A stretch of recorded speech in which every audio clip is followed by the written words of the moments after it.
The Publisher está no ar, uma produção da Top View em parceria com o Rick Podcast. Nessa primeira temporada, eu, Marcos Iabi, diretor de produto do Grupo Rick e Publisher da Top View, vou entrevistar e estou entrevistando todos os embaixadores da Top View.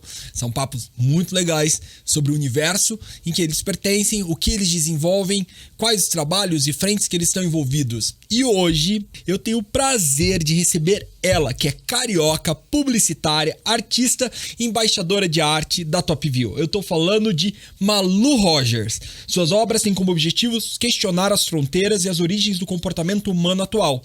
Seja bem-vinda, Malu. Obrigada, Marcos. Eu que agradeço. Aqui é um prazer enorme. Olha, eu tenho um roteiro aqui, mas eu vou começar quebrando meu roteiro, tá? Tá, vamos. Você mora aqui em Curitiba, mas você é uma cidadã do mundo, certo? Certo, graças a Deus. Rio de Janeiro, Nova York. É, porque minha filha mora em Nova York, né? Então eu tô sempre lá, e minha família é toda do Rio, e meu marido tá aqui com meu filho, então eu vivo pipocando. Qual a cidade você mais gosta? Rio, Curitiba ou Nova York? Ai, meu Deus do céu. Ah, Rio. Rio, é porque eu nasci lá, né? Então é raiz da gente, né? O que o Rio tem que as outras não têm? Ah, não, tenho certeza. Eu acho o Rio o lugar mais lindo do mundo. Eu acho que aquela mistura da natureza, né, das montanhas, das pessoas estarem circulando, os carros estarem circulando na praia, de não ter muito rótulo, não ter preconceito. É uma cidade muito aberta, recebe todo mundo de braços abertos. Eu sou apaixonada pelo Rio. O Rio é uma obra de arte? Nossa, Marcos, você matou a pau, é isso aí, é uma obra de arte. Malu, falando em arte, eu vou fazer uma bem clichê. Tá. O que é arte para você? Ai, arte pra mim, quando eu penso em arte, assim, a primeira coisa que me vem na cabeça é a alma, né, é sentimento, a emoção. Mas depois que eu virei artista, eu vejo que não é bem isso, sabe? A arte é muito trabalho. Engraçado que os artistas são meio que rotulados, né? O glamour da arte, né? Pessoas que não fazem nada, desencanada, descolado. E no fim, na prática, o artista trabalha muito. Eu acho que trabalha mais do que qualquer pessoa, porque você não tem hora para acabar, você trabalha de madrugada, se você não estiver focado, você não trabalhar muito, você não tem resultado. E quanto mais você conhece os artistas, a história dos artistas, isso fica muito claro, assim, que os que se destacaram, nada é por acaso. Sabe? Tem muito trabalho por trás de tudo. E me conta como começou. Quando você se parou em frente a uma tela e falou, bateu uma coisa diferente. Desde pequena eu sempre curti desenhar e tal, mas assim, nunca foi nada profissional. Quando a minha filha passou para a Universidade de Columbia em Nova York, eu fui lá para dar uma força para ela e fiquei morando lá durante 3 meses. E ela ia para a faculdade, depois que eu arrumei a vida dela, né, apartamento, as coisas. Aí eu tive um tempo para mim. E aí eu ficava desenhando. Ela olhou para mim e falou, mãe, por que você não tenta aplicar para a New York Art Student League, que era perto da casa dela? E na hora eu falei, cara, não tem a menor chance, Renata. O meu inglês é mais ou menos, imagina, não vai rolar. Aí ela foi lá, me inscreveu, e no sábado ela me acordou, mãe, vai lá, vai fazer a prova. E aí eu fui fazer a prova, passei. E eu fiquei bem feliz, porque eu entrei num nível bacana, sabe? E ali começou. Aí a professora gostou de um trabalho meu, me convidou para uma exposição em Veneza. Aí logo depois eu fui para Londres. E aí depois fiz umas coisas aqui também no Brasil. E foi indo assim. Aí eu comecei a ver que, cara, tem que levar a sério. Não é uma coisa, sabe? Não é um hobby, né? Não é. Não é. Parece que é, mas não é. E você tem uma linguagem muito própria. Da onde surgiu? Você sabe? Você foi um desenvolvimento ou ela já veio assim de primeira? Como você foi desenvolvendo? Você diz o meu trabalho com a arte? Eu acho que eu fui desenvolvendo tomando na cabeça, né, Marcos? A gente toma na cabeça. E aí você começa a entrar, você começa a entrar no mundo, né? Você começa a visitar museus. Quando eu entrei no mundo da arte mesmo, antes de eu ir para esse curso, eu curtia ir para os museus e ficar prestando atenção nos trabalhos. E aquilo começou a me dar O meu insight, na verdade, Marcos, deu quando eu fui com uma guia em Nova York, eu fui no Metropolitan, e quando eu cheguei com ela lá, ela olhava para o quadro e falava, esse é um Picasso, esse é um Van Gogh, esse é não sei o quê. E eu falei, caraca, como é que você consegue, sabe, definir que esse é esse, que esse é um Matisse? Aí ela falou, Malu, quando você começar a estudar os artistas, você vai ver que com o tempo você vai ter esse insight. E aí me deu um clique, Marcos, porque eu vi o seguinte, que cada um é quem é, né? O Matisse é o Matisse, Picasso é o Picasso, Van Gogh é o Van Gogh, porque eles são de verdade. Eles não são cópia de ninguém. E aí, quando eu saquei isso, eu falei, caramba, eu tenho que tentar descobrir o que eu realmente gosto de fazer e não ficar me focando e olhando para o trabalho dos outros. E eu acho que foi aí que me deu esse... Agora eu até esqueci a pergunta que você fez, tá vendo? Não, mas é exatamente isso. Quando você conseguiu traduzir o que você queria na tela e criar essa linguagem, porque você tem uma linguagem. Faz um tempo eu já estava numa loja e tinha uma tela sua. E eu sabia que era sua. E eu não te conhecia pessoalmente. Antes de você ser embaixadora até Top View. E eu sabia dizer que é Malu Rogers. Ai, que bom ouvir isso. Porque é isso que eu procurei a minha vida inteira, assim, desde que eu comecei a trabalhar com arte. É tentar me encontrar e não ser uma cópia de ninguém. É óbvio que você pega referências, né? Todo mundo, todo artista pega referência, né? Sim, tem coisas que você nem lembra, né? Isso aconteceu com vários pintores. Sim, o Picasso, Matisse, né? Todos pegaram. O Picasso teve o Cézanne como referência. Então, assim, todos têm uma referência, mas você tem que tentar encontrar o seu, né? E eu acho que eu tô ainda nessa busca, né? Não dá para dizer que já, quem dera, mas eu tô trabalhando muito para isso. E qual é a mensagem central do seu trabalho? É o que grita dentro de mim quando eu vejo a futilidade, sabe?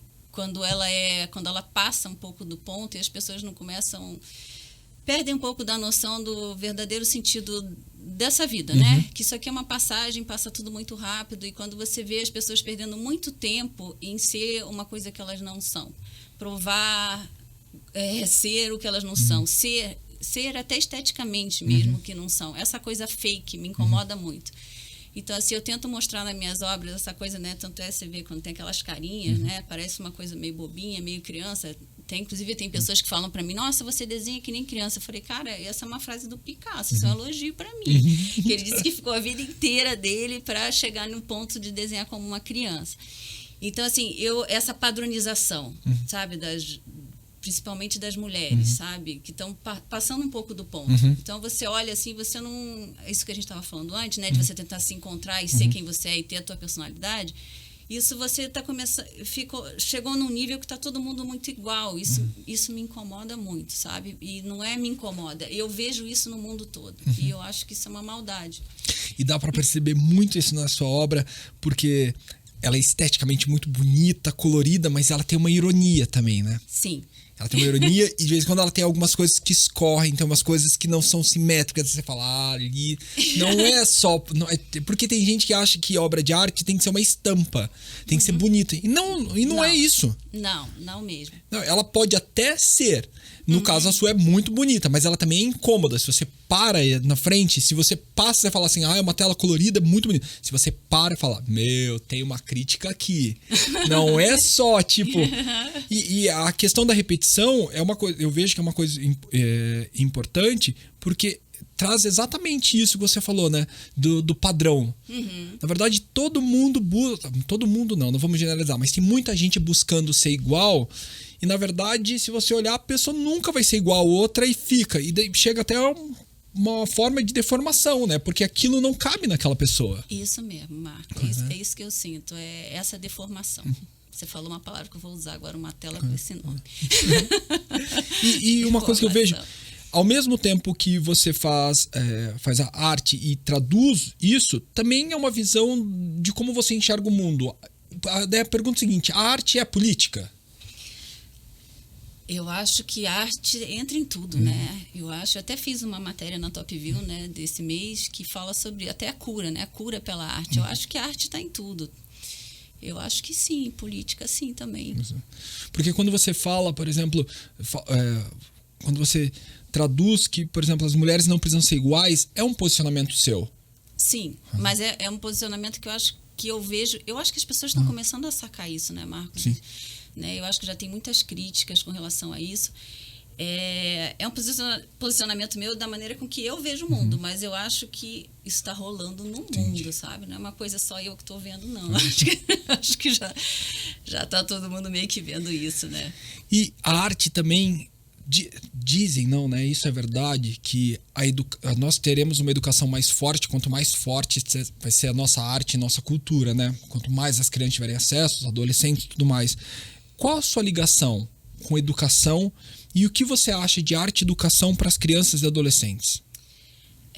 Eu, quando vim morar em Curitiba, eu recebi um convite do Jorge Gerdau para fundar a Associação Júnior Ativma do Paraná. E eu trabalhei lá como diretora executiva durante 8 anos. E é uma ONG, né, que foi fundada em 1919, que tem todo o material didático desenvolvido em Harvard. E o objetivo dessa ONG é estimular o empreendedorismo nos jovens. Então, eu tive muito contato com escolas, com empresas e com esse desenvolvimento dos jovens, né, nas escolas, principalmente nas escolas públicas. E quando eu comecei a ser artista, eu acho que eu sempre fui, mas assim, que eu assumi, descobriu? Né, me descobri, encarei isso como uma profissão, eu sempre tive vontade de levar isso para o ensinamento que eu aprendi na Júnior Ativma e associado com a arte. Então, eu criei um projeto que é o Pintando o Futuro. Ele não tem nada demais, é uma coisa muito simples, mas eu levo tela, tinta e a gente fala sobre um tema. Eu fiz uma parceria com a Tina Gabriel, que é Reação Amor Perfeito, que fala sobre a violência com as mulheres, né? Então, a gente fez uma palestra com os jovens e depois a gente pintava uma tela em cima desse tema. Cara, Marcos, era de chorar, assim, sabe? Você vê como que quando você pinta uma tela, o teu inconsciente como trabalha. Então, assim, eu acho que e que era aquilo que a gente estava falando, né? Quando você consegue fazer com que o jovem veja isso num trabalho, ele está se descobrindo, ele está encontrando a verdade dele. E daí ele passa a ter uma visão crítica, né? Porque ele começa quando você vê uma coisa que você pintou, você não tem nem noção. Então, assim, eles não tinham nem noção. Teve um que desenhou uma menininha com a cara toda, assim, arrebentada, e eu fui conversar com ele, daí ele falou assim, essa é minha mãe. E aí ele começou a contar a história. E aí, depois, no final, eu falei, leva essa tela e sei lá, vamos fazer ela ficar bonita, ou então vamos botar ela no teu quarto. Você gostou? Ele tinha adorado a tela. Ele falou, se eu fizer isso, meu pai vai me arrebentar a cara. Então, assim, eu não posso levar. Então, assim, você ouve histórias, assim, coisas, assim, muito loucas. Então, quando você tem a oportunidade de conversar com eles, explicar para eles o que é violência, porque eles nem sabiam que eles tinham direito a reclamar disso, de quem que eles procuram. Então, você pode aproveitar a arte para você...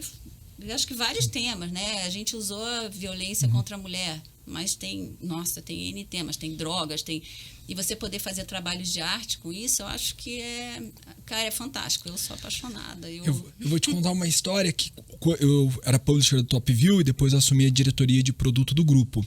E eu passei a acompanhar muito a operação de TV e acompanhar as reuniões de discussão de pauta da TV. Eu sempre gostei de pintar, mas nunca tinha levado muito a sério isso. E as reuniões de pauta de alguns programas são especialmente um pouco pesadas em relação aos temas, porque falam de assassinatos, de grandes acidentes e tudo mais. E eu comecei a pintar. E pintar, e pintar, e pintar. E um dia, um doutorando em arte foi em casa, num jantar, e ele perguntou assim, o que você pinta? Ele falou, porque eu vejo um padrão. Eu falei, olha, vou ser sincero pra você. Eu não entendi o que eu pintava até pouco tempo atrás, quando eu vi que eu estava pintando os casos de assassinato que eu escuto todos os dias nas reuniões de pauta dos 2 programas. Olha, tá vendo? Então foi uma fuga, porque é muito pesado. E daí um amigo nosso, até embaixador da Top View, foi em casa jantar também. E daí ele falou, nossa, a gente tem que fazer uma exposição sua na minha loja. Eu falei, Eduardo, sim, as pessoas vão... E daí tem uma médica minha que quer comprar uma tela. Eu falei, olha, só tem um problema, a gente não vai poder contar para as pessoas, porque são cenas de assassinato. São todas coloridas. Mas por quê? Tipo, se você imagina uma cena de assassinato, tipo, as pessoas estão vestidas de forma colorida, tipo, no dia... Claro. Então são todas elas coloridas. Mas sempre tem... Daí o cara conseguiu identificar, assim, que o círculo com um oval, que tem os negócios, é a quantidade de bala. Daí eu falei, exato. Quando o crítico, esse especialista em arte foi lá, ele fez exatamente a leitura. Mas é isso, a arte é uma fuga. Até para eu que não vivencio a violência, mas escuto em reuniões de pauta, aquilo causa impacto. Então imagina para uma pessoa que uma criança que está sofrendo realmente, né? E que bacana, não sabia que você pintava, não. Quero ver. Depois eu vou compartilhar com você. Tá. Todo mundo fala, eu sou mais tímido, eu vou deixando lá. Eu quero Todo dia ver chego e vou mesmo. pintando alguma coisa. E você tem uma história também envolvendo um picolé. A produção me contou aqui, eu falei, deixa eu perguntar pra ela. Conta pra mim essa história. Essa história, ela é engraçada, assim. Quando eu era garota pequenininha, assim, sei lá quantos anos eu tinha, devia ter uns 12 anos, estava na praia com meu pai. E sempre quando a gente se comportava legal, nós somos 4 filhos, né? E eu sou a segunda. Então, quando a gente ia pra praia, imagina aquela criançada toda, eles tendo que tomar conta. Na praia, um vai pra um lado, outro pro outro. E se vocês se comportarem direitinho, vocês vão ganhar um picolé quando a gente for embora da praia, na hora de ir embora. Beleza. Aí, quando chegava na hora de ir embora, sempre era assim, meu irmão escolhia chocolate, e eu ficava naquela. Eu não sei se eu quero de morango, eu não sei se eu quero disso, eu quero aquilo. E aí, o cara do picolé ficava com aquele negócio aberto, né?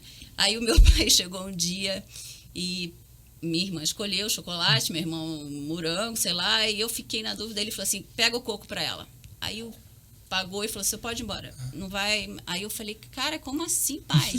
Peraí, pai, eu tô escolhendo, eu não sei ainda. Aí eu perguntei pro meu irmão, você tá gostando do teu de morango? Aí eu perguntei pra minha irmã, você tá gostando? Ela falou assim, não, você vai ficar com de coco. Aí eu falei, pai, mas por quê?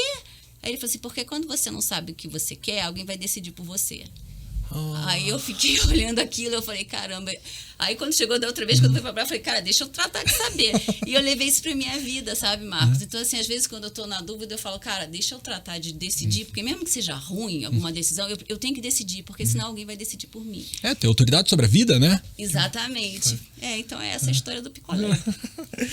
E você falou que você estudou na New York Art Student League. Aham. E você tem uma história envolvendo também do período da faculdade? Menino, foi engraçado. Isso aí foi assim. Eu fui lá, minha filha me matriculou, né? Eu fui fazer a prova, tá? Aí no primeiro dia de aula eu cheguei lá. E aí quando eu cheguei, a gente sentou, tal, e a galera, todo mundo alternativo, né? Imagina, Nova York, escola de arte. Aí daqui a pouco entraram 5 homens. E aí com roupão assim. Aí eles ficaram em pé, tal, e daqui a pouco o professor falou: "Vocês vão ter 5 minutos pra pintar. E eles vão mudar de posição e vocês vão pintar." Aí eu falei, legal. Aí peguei meu caderninho e tal. Quando eu abri meu olho, olhei pra frente, estavam todos pelados. Cara, eu casei com 22 anos, porra, virgem, careta pra caceta. Quando eu olhei aquilo, eu falei, meu Deus do céu, cara. Sabe? E daí eu tinha 5 minutos pra pintar e eu não consegui. Como era desenho de observação, você tem que ficar parado olhando pro negócio. Eu não consegui, Marcos. Eu falei, caraca, velho, eu não consigo. E aí, quando terminou, a professora veio me chamar. No fim, acabei ficando bem amiga dela por causa disso. Porque ela falou assim, o que aconteceu aqui? Você bloqueou? Por que você não desenhou? Eu falei, cara, eu vou ser bem sincera pra você. Eu não consigo ficar olhando direto, sabe? Eu tenho que trabalhar isso na minha cabeça.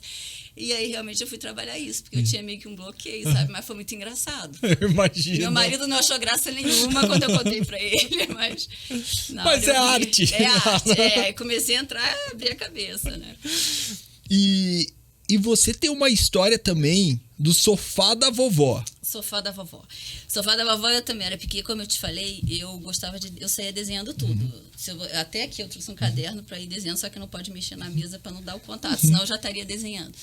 Mas foi no Natal, tava todo mundo na sala, reunido, não sei o quê, e eu fui pro escritório, e aí eu peguei um grampo de cabelo e comecei a desenhar no sofá de couro da minha avó. Aí eu fiz várias flores, eu fiz bonecas, assim. Não, eu achei lindo, né? Mas assim, eu arranhei. E eu achei lindo o desenho, fui na sala e chamei, vó, pessoal, venham ver. Menina, quando a minha avó olhou no sofá, ela queria me matar, Marcos. Ela olhou assim e falou assim, cara, você não fez isso com o meu sofá. Menina, você não fez isso com o meu sofá. Eu falei, cara, o que eu fiz de errado, mãe? Aí minha mãe, meu Deus do céu. E daí eu fiquei de castigo, eles brigaram comigo, mas aí eu aprendi, cara. Mas eu fiquei um tempo sem querer desenhar, sabe? Fiquei meio assim, achando que eu tinha feito alguma coisa errada, mas nem era, né? Era. Eu não podia ter feito isso. Mas também, quem é que ia imaginar que a pessoa pegar um grampo pra desenhar um sofá de couro, né? Mas, não. Mas é criança, né? Criança faz isso. Sim, mas ficou maneiro. É o instinto mais puro de arte, né? Com desenho nas paredes e tudo mais. Sim, eu acho que vou fazer uma tela, Marcos. Agora me deu um negócio, pegar um couro e fazer um desenho com um grampo. Opa! Pode ser. É infância. Isso, exatamente. Malu, Um dos quadros que eu mais gosto nesse podcast é o ping-pong. Eu vou fazer perguntas rápidas para você. Tá, E vamos. você me dá respostas diretas. Direto, mas eu penso. Tá, vamos lá, vai. Qual foi a melhor viagem da sua vida? Ai, mas tiveram... Ai, eu já sei. Havaí. Agora eu tenho que perguntar por quê? Porque eu tava com os meus filhos, com meu marido, foi uma delícia. Onde você se vê daqui 5 anos? Pintando. Cada vez mais? Cada vez mais, se Deus quiser. A pintura, ela te acalma ou ela te deixa ligada? É uma Ai, meu Deus, sabe, pra mim é tão... Como é que eu vou dizer? É tão mágico. O que é, Marcos? Pergunta de novo, Ela por te favor. acalma ou ela te deixa ligada? Me deixa... Eu sempre pinto com música, me deixa ligada. Malu, você falou que a arte cura. Nessas pinturas todas que você já fez, você consegue ver quantas vezes você já se curou? Todas as vezes, porque eu me curo da saudade que eu tenho do Rio, dos meus pais, da minha filha, que eu tô longe de todo mundo aqui, né? Então, assim, toda vez que eu tô pintando, eu tô curando a minha saudade. Eu vou interromper o ping-pong porque eu queria fazer um comentário. Sabe o que eu acho mais maluco na arte? Quando eu paro na frente de um quadro, por exemplo, assim, imagina que daqui 70 anos alguém vai estar na frente do seu quadro e vai olhar para aquilo e vai falar: meu, essa maluca tava aqui há 70 anos atrás pintando isso. Sim. Você não tem isso quando você para na frente do Van Gogh? Uma vez eu nunca tinha visto uma tela do Van Gogh até uns 12 anos atrás, assim. Quando eu parei na frente daquela tela, me deu uma sensação tão maluca. Ah, Marcos, eu sei o que você tá falando. Eu sei bem. E eu tive uma outra experiência muito maluca, que foi no MASP. Eles têm uma tela do Monet enorme. E aquilo não me dizia absolutamente nada. Nada. E aquilo me incomodou de uma forma. E foi bem uma época que eu tinha que... nem trabalhava ainda no grupo. Trabalhava numa outra empresa e eu ia sempre a São Paulo. E eu tinha sempre um tempo que eu conseguia ir aos museus. E a primeira vez eu fui lá, não me diz nada, aquilo me incomodou. Eu falei, não é possível, todo mundo acha essa sala maravilhosa, ela tá em tudo quanto é livro. Daí a segunda vez eu fui, e essa tela era importante. No MASP eles antes tinha um banco, antes de mudar para essa configuração de exposição, tinha um banco, e eu sentei lá. Eu falei, eu vou sentir alguma coisa por essa tela. Sentei, e daí comecei a observar a tela. Daí vi, fui embora. Voltei, um mês depois, sentei na frente da tela. Daí eu olhei, aquela tela já era meio diferente. São duas moças que estão uma pra frente do outro. Uma tá com o remo. E a outra tá meio curvada assim.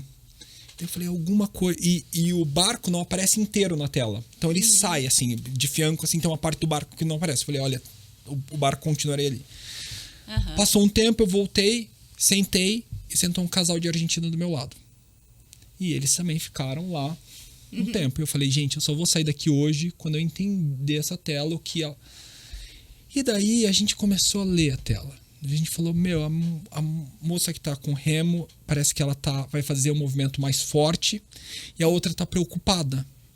E uma tá olhando pra fora. Eu falei, tem alguém do outro? Tem alguém. Ai, que legal. E daí a gente começou a conversar e a trocar, e daí quando eu saí de lá, aquela tela fazia muito sentido pra mim. Sim. Elas podiam ser amantes, elas podiam ser amigas, elas podiam ser confidentes, mas alguma coisa estava acontecendo. Mas antes não fazia sentido algum. E depois, porque a arte é isso também, né?